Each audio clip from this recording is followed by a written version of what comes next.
Hey guys, this is Tactics, and today I'm going to be coming to you with something a little bit different. I'm going to be starting a dual commentary series with my friend Wolf Autopsy, a competitive player on the Battlefield scene, and we want to go ahead and start a new bro tip series on how to tactically play and control a two-man conquest domination instead of rolling with a full squad. So go ahead and introduce yourself, Wolf. Hey guys, Wolf Autopsy here. I think I was one or two tactics videos a little while back or with ARM or something, but decided to really hit our bro tips thing again. More kind of organized this time and just do a proper series for you guys on the video. Anyway, so just as I said briefly, we really want to emphasize how put emphasis on the fact that you don't need 4, 5, 6 guys of your buddies, your clan, to really win a combat domination. I mean, it's a really popular mode of thought nowadays. It's a really hectic mode. Like you really want to dominate the map. But we've really, started looking at more advanced tactics and decided that, you know what, all you really need is one good wingman, or one or two players to help you out. So we kind of narrowed it down to a couple of topics about, pretty much how you could effectively do this. And the first one is pretty much choosing a defense. Much like in a conquest game, you're gonna wanna really obviously hold your own home flag and then try to really focus on battling on a middle flag. So in here, in Donya, as you can see, we immediately really start focusing on the Charlie flag. Me and Tactics, we do enjoy the Charlie flag. It's got a great vantage point on the balcony. So we decided, just to make that our home base, and we were gonna try to hold C and B for the game. So that was our goal for this match. Yeah, and keep in mind, guys, like whenever you actually do see us go to Charlie, we split up. We never just go in a one-man group and go to the flag. You always got to make sure that you're keeping a vantage point to cover your partner who's going to be responsible for capturing the flag. It's very important. You'll always see that we split up on Charlie. One person goes up, one person caps the flag.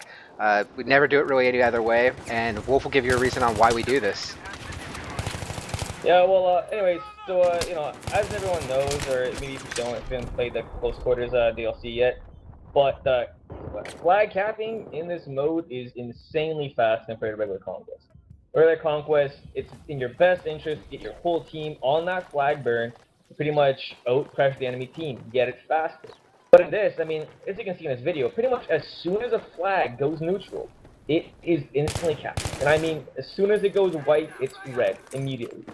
So the point is, I mean, regardless if you have one or two guys on the flag, it's not going to make much of a difference. You're better off sending one of your teammates to cap the flag alone, and then you cover him. I mean, this is what happened right there. I mean, Tactics following me up the stairs. I told him I'm going to go upstairs instead, I'll cover you. And, I got a couple kills covering Tactics. He didn't die, I had no problems. He got the flag alone. That's basically it. I mean, like, you guys know all about the C4s on Conquest Domination. Lots of people like using C4 traps. And I mean, I have gotten 7 kill C4s myself, I mean, And happens, exactly, but, talk about the C4. This part of the vid, watch really carefully. I feel that there's going to be C4 in this bomb. I touch the bomb to neutralize a second, and I keep away. And there you can see, it caused him to go ahead and send the explosion off. Now, if you don't have grenades, this is the strategy you need to employ. I saw that there was ammo boxes down there. I knew that there was a C4 guy there before. So always pay attention to your surroundings. If you don't have a grenade, just touch the border of the flag and then get back. Let the bomb blow off. If they don't send an explosion off, go ahead and cap it then. You should be good to go. yeah, exactly. I mean, this is just a perfect little clip right there. I've done this myself. Like, I mean, Tactics mentioned in a previous video how the two main perks you're going to want to roll with are probably cover and frags.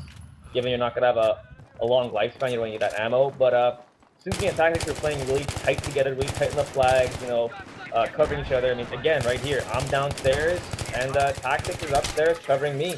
I would just save my life right there. I got a savior bonus. So, I mean, that's the whole thing, is that what's the point of just trying to roll together like a bunch of lemmings, down the same doorway? You're going to get sprayed, and that's the main thing about Conquest Domination that people don't understand.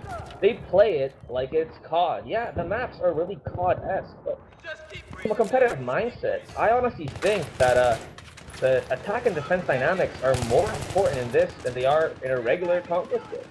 And I said, like, if in Conquest they're getting a flag burn, if you sprint through that flag, you can usually catch it in time, you can stop their burn, and you can, pretty much hold your flag instead of having to recap it. in a conquest domination, if you're losing the flag already, you might as well plan out your next move instead of trying to rush. I mean, that's what was happening a lot in this map. You know, like we would be going to get C, and they would, you know, behind us get Bravo. I mean, here tactics. That's one mistake that we could have avoided. Like you see me on the screen, I'm on top of the balcony. I'm keeping that vantage point. I know that in about 30, 15, 20 seconds, they're gonna be coming from Bravo. You know, tactics got a little bit in the moment, wanted to go and get that flag, and that's one thing. You know, we're trying to learn from our own mistakes, our own gameplay, and we're trying to show you how you can do the same. And that's probably the most important lesson from you can take from this video. It's all about counterattack. Is that if you have Alpha, and they, in this map you have Charlie, they have Alpha, and they're just capping B right now. I mean, the chances are they're not going to be going to Alpha to defend Alpha. They're not going to be sitting on B. They're going to be sprinting headfirst for Charlie. Your best bet. I mean, some people are going to probably comment on this, say, "Oh, that's camping, all this." That's bullshit. It's not about camping. It's not about sitting in a corner with a stack of C4s. It's about, hey, I know this map. I know in about 10 seconds there's going to be 3 guys coming out of that doorway. And it's about just trying to anticipate enemy movements. And they attack us with a little fun spawn bomb triple kill. But yeah, that's another thing, eh? Tactics, spawn bombs in this mode are not pleasant to deal with. They are not. Exactly, and I mean, you always have to be aware of that, and that's why we choose certain weapons that we do. I always prefer to have ammo in my mag, and for that reason I choose the M16, just because it has the fastest reload time of all the other guns.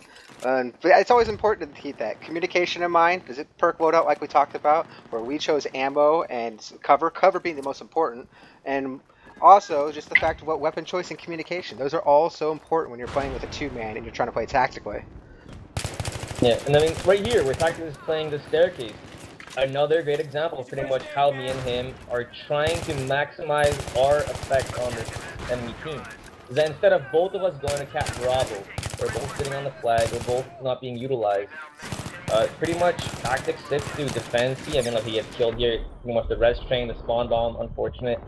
But in the meantime, as soon as I cap B, I'm gonna be up those stairs in about 3 seconds. The tactics spawn on me. And guess what? Well, you know what? Now we can retake C as a team. So it's really all about how well you can play together when needed, like, utilizing the 2-man advantage. At the same time, how well you can break apart. Like, often in the video, tactics will stay on C to defend it while, I go to Cab B or vice versa. And, some of it works, some of it doesn't. I mean, this team, we were a bit stacked, as you can see. I mean, it was a close game for the most part. Our team wasn't doing too much, but there's a lot of proning in corners. These guys weren't most skilled, so we felt we can take more risks. We can kind of more, spread out. But if you're facing an organized team, you're usually going to be running into 4 or 5 guys at a time. So in those situations, you're going to want to actually stick together as a 2-man squad and just get more stuff done. And then exactly, so just going off of that, I mean, now that we pretty much covered the main topics we wanted to, basically choosing a flag that you want to keep your defense on, counterattacking on the flags, and how to properly cap the flags, we're basically going to be going over this on each map one at a time. We wanted to start off with a good game here in Donya, and we'll be doing the other 3 maps as well. And we actually do want to extend this even further and go actually into conquest mode itself on the main primary maps. But we just wanted to get this started out. This is going to be a brand new series. We're going to continue on with this. And guys, we definitely want you to give your feedback on what you think about our strategies and also what you'd like to see from us. Yeah, for sure. We're getting a bit close to the end of the video here, so just want to wrap it up. Like I said, this wasn't too organized. We didn't really have any scripts here planned it out. We just kind of had a brief little discussion about, how we're playing these maps. We always had a little, we're always on TeamSpeak just kind of pretty much planning out our next move. Like I said, just to reiterate, there's a couple main points. One is choosing that defense. Choose a home flag where you and your buddy are going to focus on defending it. And then once you have room, you can go and get that middle flag. That's important for every map. Next point is counter-attacking. If you have a home flag, if you have 1 flag, the enemy has 2, anticipate their movements. Know that they will be coming to you, not the other way around. Don't get impatient. Realize you have the upper hand. They will come to you, you can clear them out. And finally, if you're capping flags, use height advantage. These maps have multiple layers, and you can use them to your advantage and pretty much take 2 guys to clear at 6. I mean, it's not that difficult if you know what you're doing. And that pretty much wraps it up, I think. Right here, the match just ended. And guys, like I said, we hope to get some good feedback from you guys, and we'll look forward to talking to you guys next time. All right, have a good one.